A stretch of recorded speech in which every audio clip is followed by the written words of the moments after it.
Comment trouver son style de dessin? Une question que plein d'artistes se posent, et surtout de jeunes artistes. Mais déjà, nous allons voir qu'est-ce qu'un style de dessin, comment en avoir un, et pourquoi en avoir un. Commençons par, qu'est-ce qu'un style de dessin? Un style de dessin, c'est l'identité de l'artiste. C'est grâce à ça que, par exemple, sans même la signature de l'artiste, on va arriver à le retrouver. Un style de dessin se distingue dans la façon de faire le personnage avec le sketch, faire le line art, si vous voulez en mettre ou non, le style de coloration, si vous voulez faire du painting ou plutôt du cel shading, mettre un peu de détail ou non, un dessin simplifié ou non, tout cela dépend de l'artiste et de ses préférences. C'est pour ça que les Draw This in Your Style sont très intéressants. Un même personnage et une même pose sont pris et analysés de façon différente par plein d'artistes différents, et pourtant, aucun ne se ressemble. Certes, par contre, on peut mettre les styles de dessin dans des catégories différentes, comme le stylisé, le semi-réalisme et le réalisme. Mais bien sûr, libre à vous de choisir votre catégorie et votre sous-catégorie et de la faire à votre sauce. Cependant, un style de dessin est certes sympathique, mais il ne faut pas oublier d'en apprendre les fondamentaux.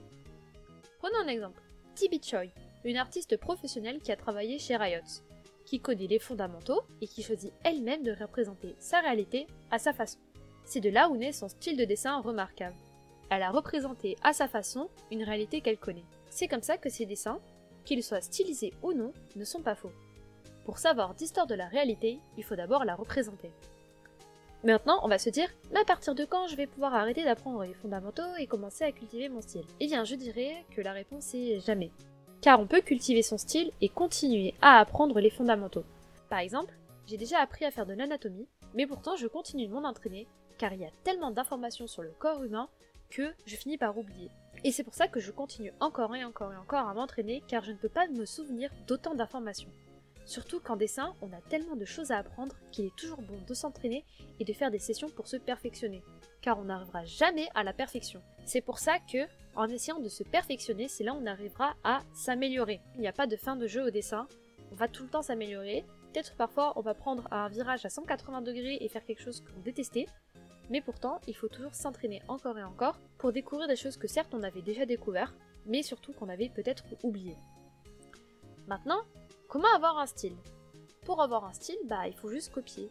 Copier ce qui nous plaît et étudier l'artiste que l'on copie. Car dessiner sans réfléchir, c'est la pire des idées. Car de 1, on ne pourra pas progresser. Et de 2, sans bien étudier l'artiste qui nous plaît, on ne pourra jamais se détacher de sa copie. Il ne faut pas toujours avoir peur de se dire « Je ne vais être qu'un plagiat d'un tel artiste », car ce n'est pas possible. Il n'y aura pas qu'un seul artiste qui va vous plaire, donc ne vous inquiétez pas.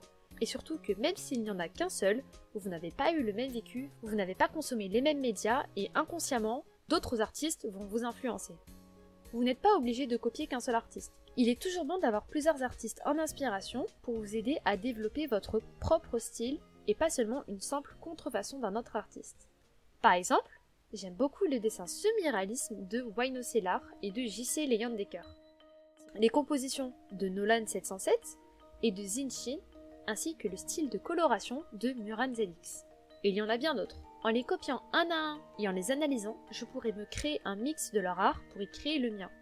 De plus, je ne suis pas obligée de suivre leur process de dessin et de créer le mien à ma façon. Je ne suis pas obligée de copier leur dessin à la lettre et de faire justement que ce qui me plaît dans leur dessin. Je peux juste suivre mes envies en fait. Mais bien sûr, ce n'est pas parce qu'un jour on préfère faire les yeux de telle façon et non de la façon dont on a l'habitude de faire que cela va rendre notre style inconsistant.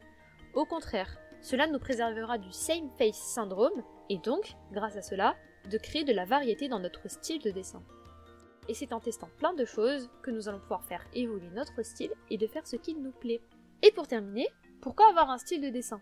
La plupart des artistes veulent un style de dessin pour se démarquer, être tape à l'œil ou bien être reconnaissable.